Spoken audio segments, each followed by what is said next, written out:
from the lighthouse. I am recording this on December 31st, 2024. It is just after 10 o'clock p.m.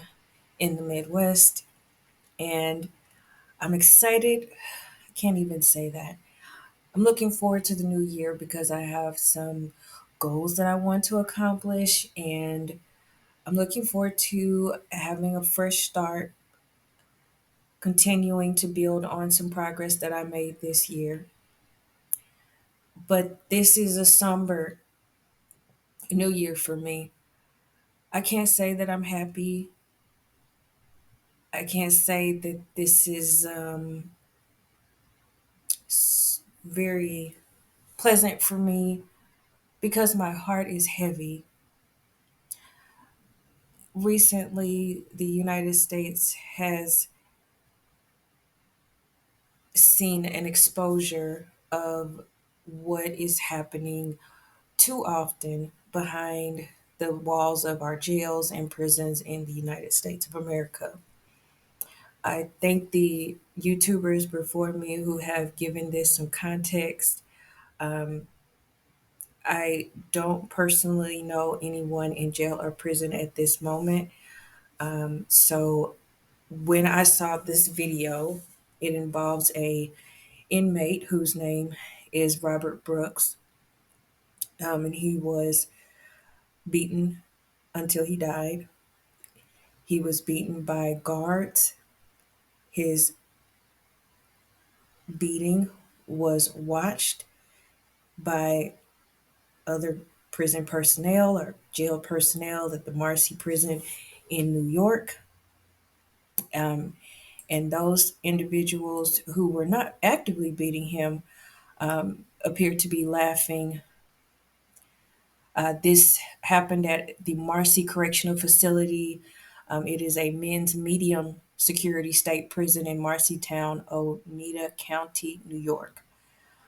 So, not even a maximum security prison, but there was a group of men who news reports say are called the Beat Up Squad, who viciously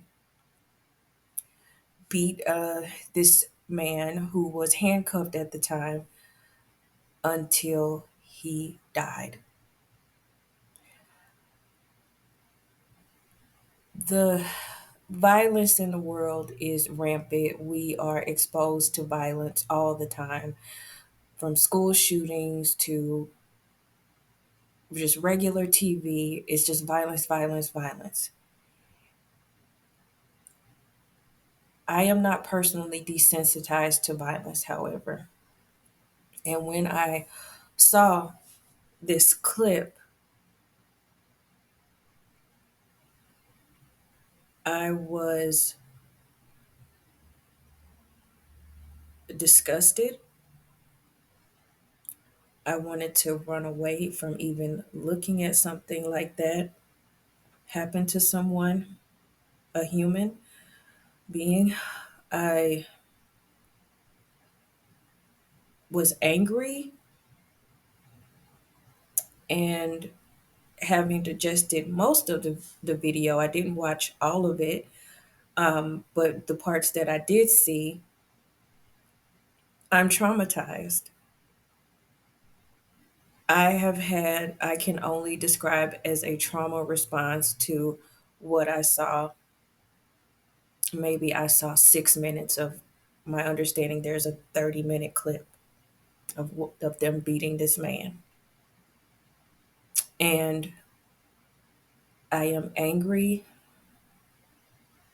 And I really at first went into kind of a tailspin, and I didn't know how to think about this. I was like, what do you do to people who behave like this? What is the proper response? And I started to look for, just search for what do philosophers say about punishment? What is the goal? How should it be conducted? How do you punish this kind of behavior? What is the proper way to address this behavior? What is the proper response for a society? And what I landed on is punishment, not correction in this case. I hope that every individual who was there, who hit him, hurt him, killed him, no, murdered him, those who watched him be murdered, I do hope that they are all punished. I heard of a sentence in Texas when there was a falsified drug raid, and they gave a man in Texas a 499-year sentence. Foolishness, really.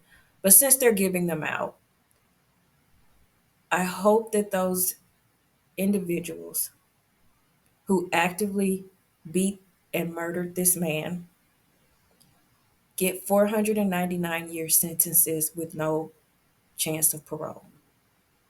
I hope those who stood outside and watched it and who laughed, I hope they get 250 years with no parole. Those individuals are not just criminals, they're not just bad actors, they're not just bad apples. They were in or on active duty. They had a job to do. I don't know the specific terms of how their employment is worded, but I can only assume that as a prison guard, a jail guard in a medium security facility, your role is not to beat an individual to death. I don't think that's a policy, not a written policy. I have heard other um, commentators explain that this is systemic. So, in that way, yes, it can be a policy because it's systemic. People don't do anything about it, they look the other way. But to the public, by and large, when there is a trial, you're tried before a jury, and the individual is convicted, myself is just a person who would sit on a jury, I would think that the punishment is to be imprisoned. And I think as the public, we have a general understanding that for a prison life, you're on lockdown most of the time. In some states, I don't know if all states, but in some states, you may have to work for very reduced wages, or in some cases, essentially slave wages, or negative wages because they're charging you so much to exist in the facility that you're not ever going to be able to make a wage that would be usable for you. It's basically pocketed. Your labor is pocketed just like a slave, um, or the profits of your labor are pocketed as in slavery. So, as a member of the public, I think we know that there are bad things that happen because you have, by and large, a criminal population in one place. And our expectation is that there are things that we can't handle as the public. So we know there are some bad things. We know that there are gangs. We know that there are drugs. Now drugs can be stopped, but you, the drugs can be stopped, but the powers that be don't want to stop it. You can't stop human behavior, even in a prison, but you could stop some of the illegal activity coming in. So I think that's kind of the picture we have of what jail or prison is like: lockdown, bad food, weights, and gangs. And but I don't believe for those of us who don't have family members or close associates in jail or prison at this time, we're not aware of how often these individuals are outright abused by guards. We know that there is a danger for anybody to be in a jail or a prison because you're in there with criminals. But we don't expect for the guards to be the most vicious of the criminals. These guards have a responsibility, to keep the inmates in and maintain a sense of or a measure of safety for the inmates, a measure of discipline. But this act against Mr. Brooks had no proportion to anything that the people like myself would expect of a prison guard. We have no expectation that when a person is rightfully convicted, they did a crime. It's not a bogus finding that they are guilty of that crime and they are sent for punishment to a correctional facility. We don't think their lives will be easy, but there's no expectation that they are put in solitary confinement for 60 days, that they will be beaten until they die. That's not the expectation. That's not what we ask of the guards. That's not what we ask of the police.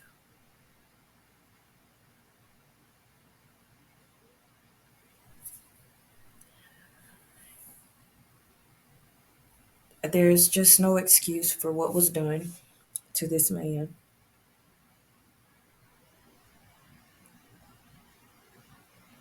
It was inhumane. It was criminal. It was it has to be against any oath that they took or any employment understanding or contract that they took. It may be a matter of practice among them, but it's indefensible. It's a crime against humanity. It's immoral what they did. And they did it under the supposed protection of being guards of the state of New York. So, under state protection, they laughed and beat a human being to death. And for that, I am all for them getting sentences that will ensure they never leave prison until they are dead.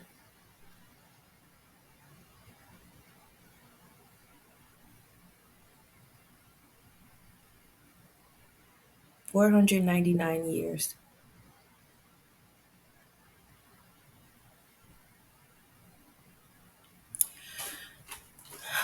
As I mentioned, I felt traumatized after watching this, and I sought out philosophy. I sought out anything that would help me to grapple with my own feelings about what I had just seen. I've been very somber for the last day and a half, and I think about the the enslaved people, the enslaved Africans of the United States of America, and the African Americans who lived through Jim Crow. I've seen old footage, I've seen pictures, but I've never seen effectively a lynching in my lifetime with my own eyes. You know, African Americans have asked since the time of Ida B. Wells for an anti lynching law. They've begged, they've asked, they've petitioned, they've marched. And somehow this country can never see the validity of our claims, of our calls for protection from a system that doesn't just kill you, but tortures you,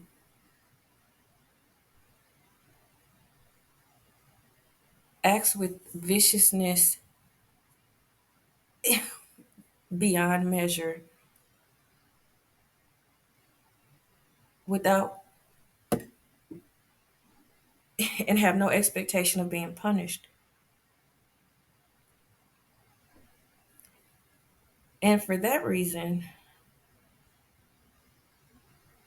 just watching this on one time that I did, just the parts that I could take, I could stand to watch even. I reflected on my ancestors and the people of my lineage and that came before me, and that they had to see this in real time. They watched this happen to people in real time, and then they were made forced to go back to work without any mental health assistance for hundreds of years. I am I have access to articles, doctors, philosophy, the internet, the Bible, and I am still struggling with what I saw. It is a miracle that the African American, those of the lineage of the American descendants of slavery are even sane.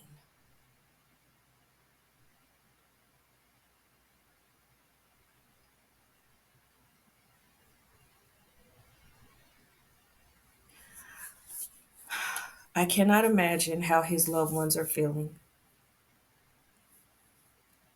My heart goes out to them, and I hope that they have the most dynamic,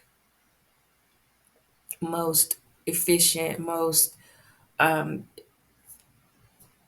poignant legal assistance possible, and that it doesn't bankrupt them, it doesn't put them in financial straits. I just pray for them to have extremely good legal representation,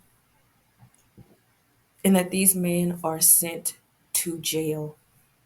And I don't know if there was a woman there. I heard it was a nurse there. I don't know if the nurse was a woman. Maybe it was all men. But everyone there,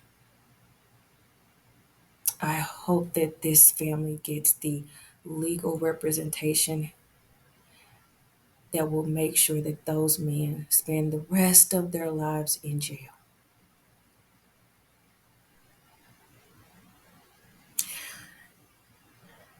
So, this incident, as I said, has traumatized me.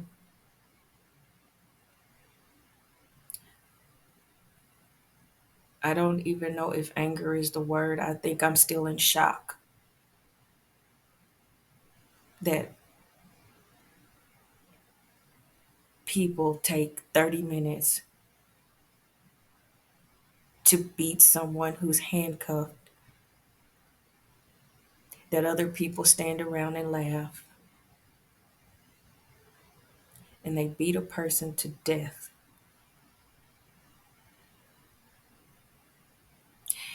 And I know this has happened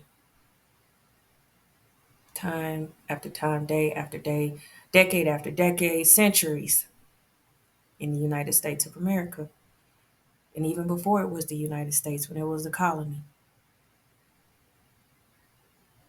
when our ancestors were taken from the shores of Africa or transported to the Caribbean and then moved here.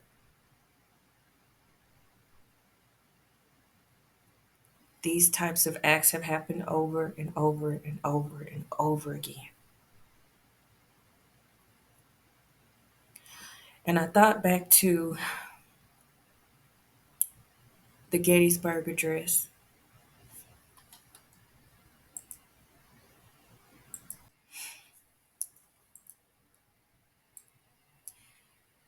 The Gettysburg Address was given on November 19th, 1863, at the dedication of the Soldiers' National Cemetery in Gettysburg, Pennsylvania.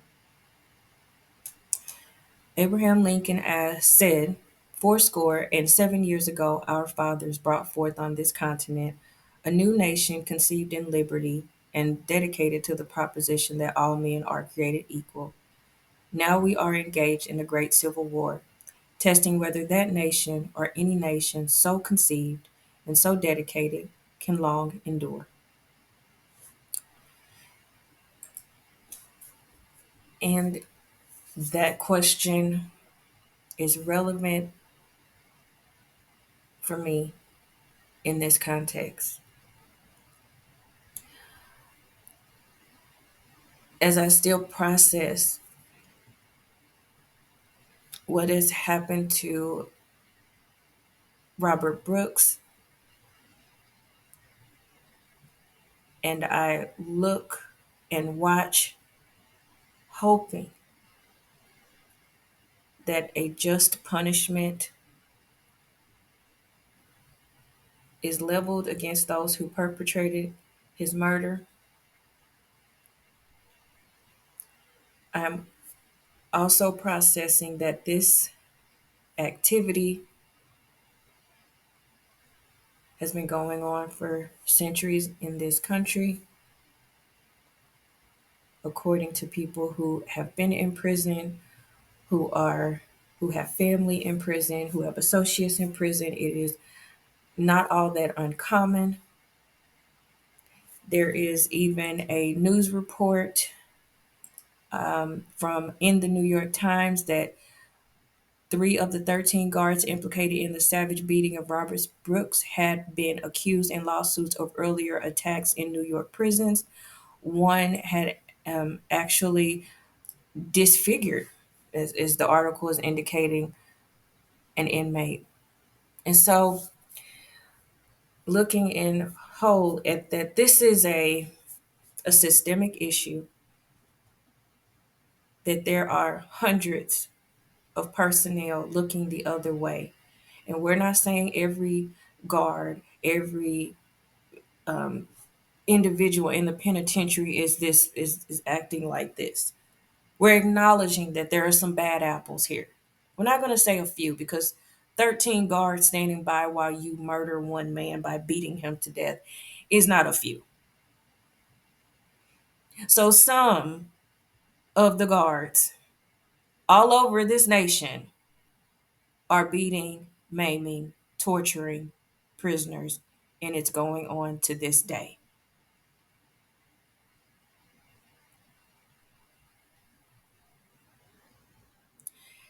And I wonder, in reality, this nation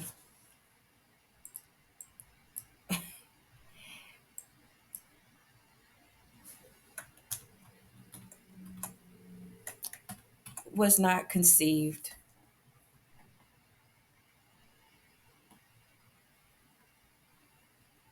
or was not dedicated to the proposition that all men are created equal, even as it was being written, even as that those statements were being written. There was not an equality in this country. There was a denigration of all people who were not of a certain color, a certain class, and it continues to this day. And so, if you build a country on that, if you build, if you take a continent by genocide, if you conceive that nation in division, where, where some men are created men and other men aren't even acknowledged to be fully human,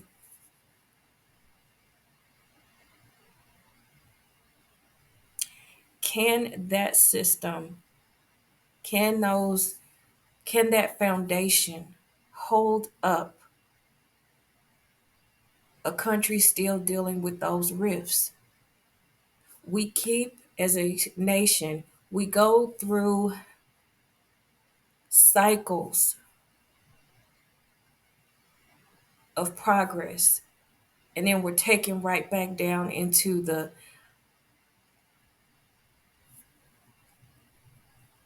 violence, the subjugation, the oppression of people based on skin color, bad and ignorant. I don't even want to say ignorant, but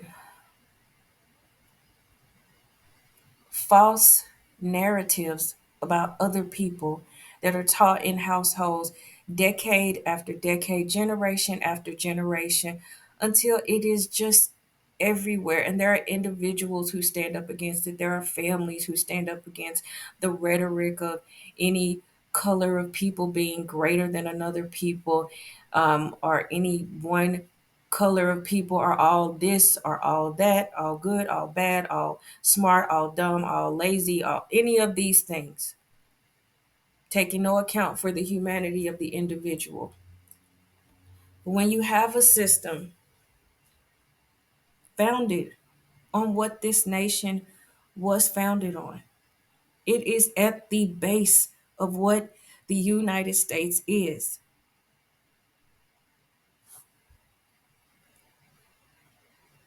A nation built on taking, theft, murder, genocide,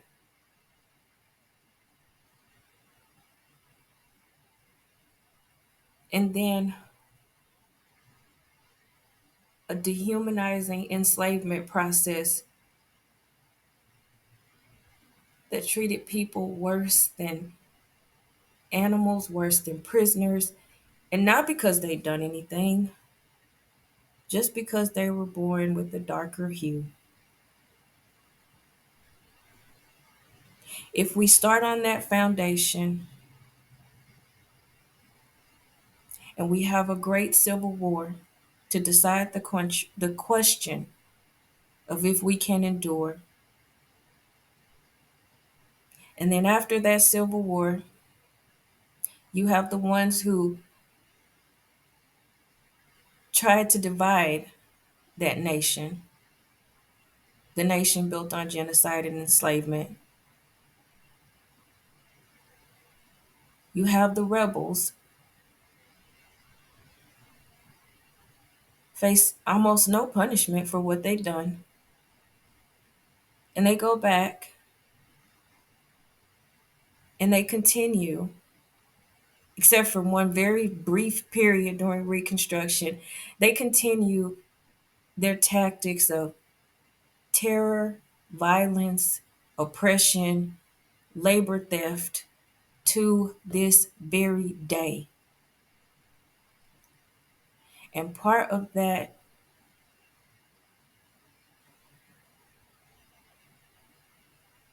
progression is this type of violence that we saw meted out against Robert Brooks.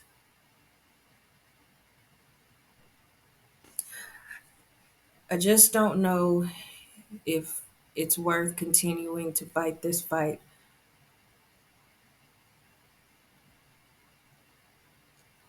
to keep asking America to be what she said she was, to keep asking the United States to be the nation that you say the forefathers wanted us to be. And the forefathers were hypocritical in their own right. But even if they could not achieve it, this nation has tried so hard to correct what we saw as the deficiencies in how this nation started. But we keep being drawn back. We keep being plunged into hell.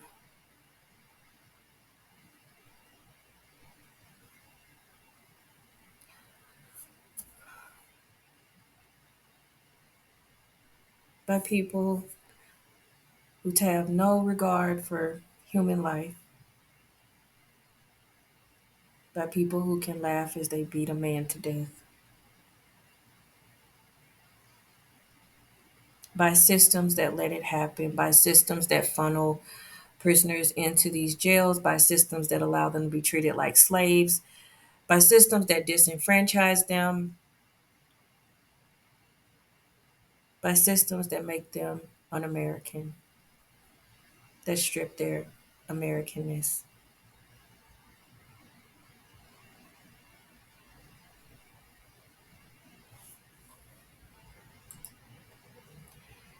Can we endure? Can we endure?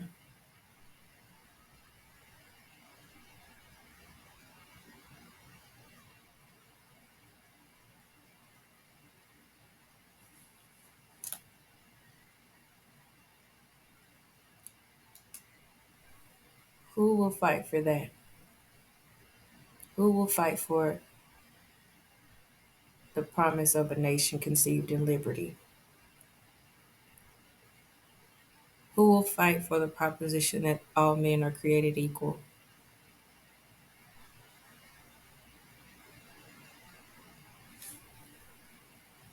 It will take so many of us, but there are so many enemies to these propositions. There are so many enemies to the idea of liberty and the proposition that all men are created equal.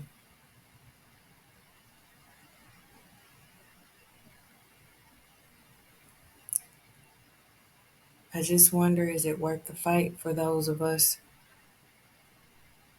still trying to be created equal in a country that we've inhabited, that we built, our ancestors built, that we still contribute to every single day with our money, with our labor, with our lives, with our ingenuity, with our inventions, with our creativeness? Can we endure when the pushback is so great? I don't know.